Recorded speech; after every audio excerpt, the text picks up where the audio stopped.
이사야 43장 26절, 27절 말씀 찬양드립니다.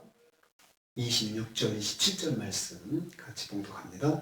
너는 나에게 기억이 나게 하라. 우리가 함께 변론하자. 너는 말하여 내가 의로움을 나타내라. 내 시조가 범죄하였고 너의 교사들이 나를 배반하였나니. 아멘. 아멘. 오늘 말씀은 여호와께서 하나님을 공경하지 않은 이스라엘의 범죄에 상응하는 징계를 선포하는 것을 내용으로 하고 있습니다. 먼저 스스로 자문하고 판결해 보자고 권하십니다. 26절 전문부입니다. 너는 나에게 기억하게 하라. 이스라엘이 과연 하나님의 무조건적인 죄사함의 은혜를 받을 자격이 있는지 스스로 자문해 보라는 말씀입니다. 만약 그들에게 그들의 의가 있다면 그것을 하나님께 말해서 기억나게 하라고 말씀하십니다.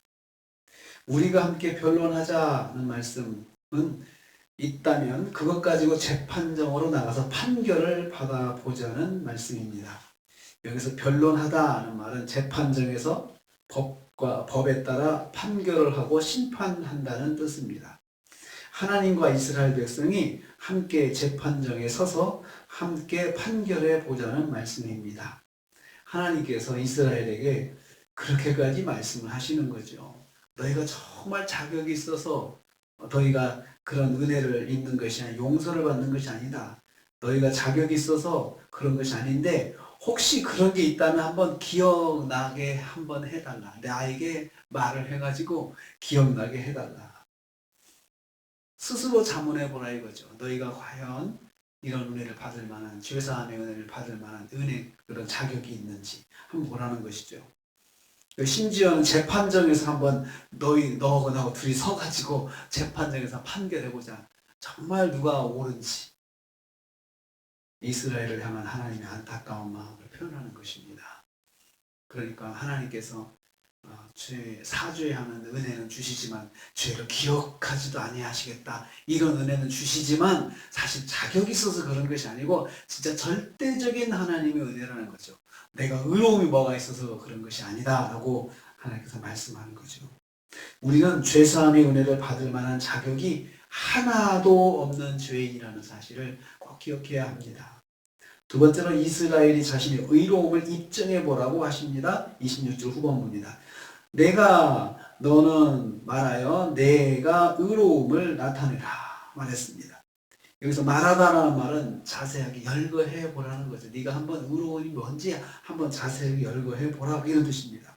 무엇을 열거해야 합니까? 자신이 의롭다는 것입니다. 그래서 의라고 하는 차리크는 하나님의 뜻과 말씀에 합당한 행동과 마음가짐을 말합니다.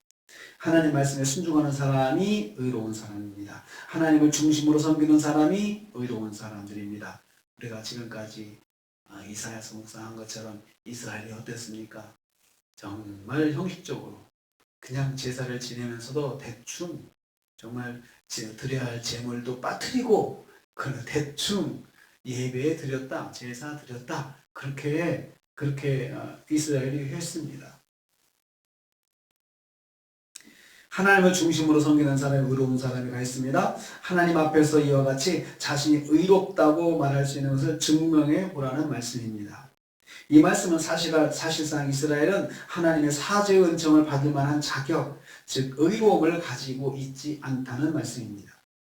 하나님의 이스라엘이 자신의 본질을 바라보고 겸손해질 것을 말씀하시는 것입니다. 그러니까 겸손하라는 것이죠.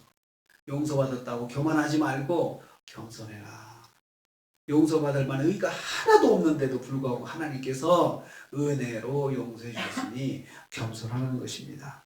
구원받은 성도도 그렇습니다. 하나님 앞에서 의로운 것이 하나도 없는 불의한 자들이었다는 것을 꼭 기억해야 합니다. 그래서 우리가 용서받고 다시 하나님 앞에 설 때 겸손해야 하는 것입니다.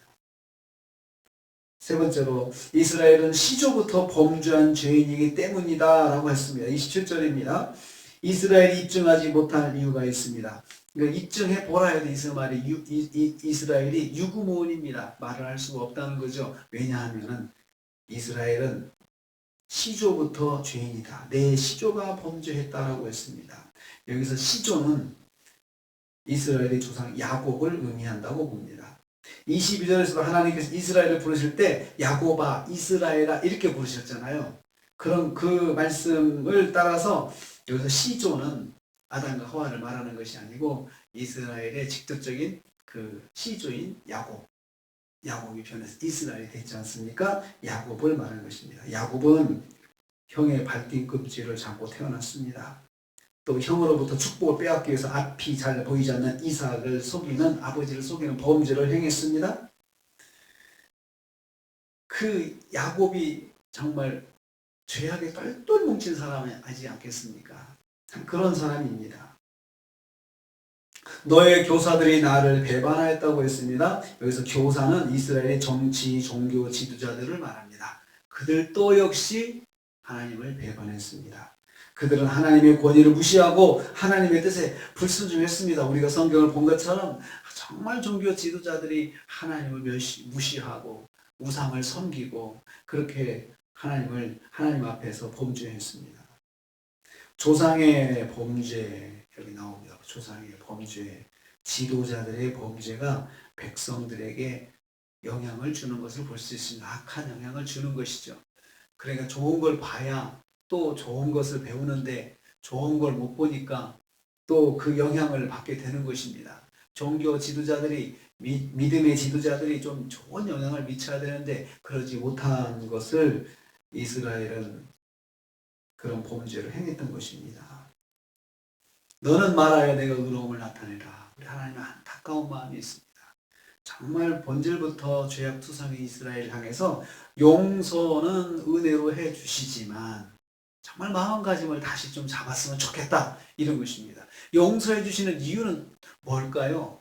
좀 이 용서를 받고 나서 다시 한번 마음을 가다듬고 하나님 앞에 바르게 서라는 하나님의 철학한 마음이 있는 것입니다. 안타까운 마음, 사랑하는 마음, 정말 미흡지만 불순종해서 밉지만 죄는 밉지만 정말 하나님께서 처음 하신 약속의 말씀을 지키기 위해서 이스라엘을 끝까지 붙잡아 주시는 하나님의 마음이 여기 있습니다. 우리는 다시 한번 생각해야 합니다. 우리는 의로울 게 하나도 없습니다. 십자가 은혜를 믿고 살지만 의로울 게 하나도 없습니다. 내세울 게 없는 사람을 꼭 기억하고 우리가 은혜를 입었다라고 생각할수록 하나님 앞에서 더 겸손하고 말씀에 순종하고 그렇게 사는 것이 우리의 모습이어야 하고 하나님께서 바라시는 것이다. 이것이 오늘 말씀입니다.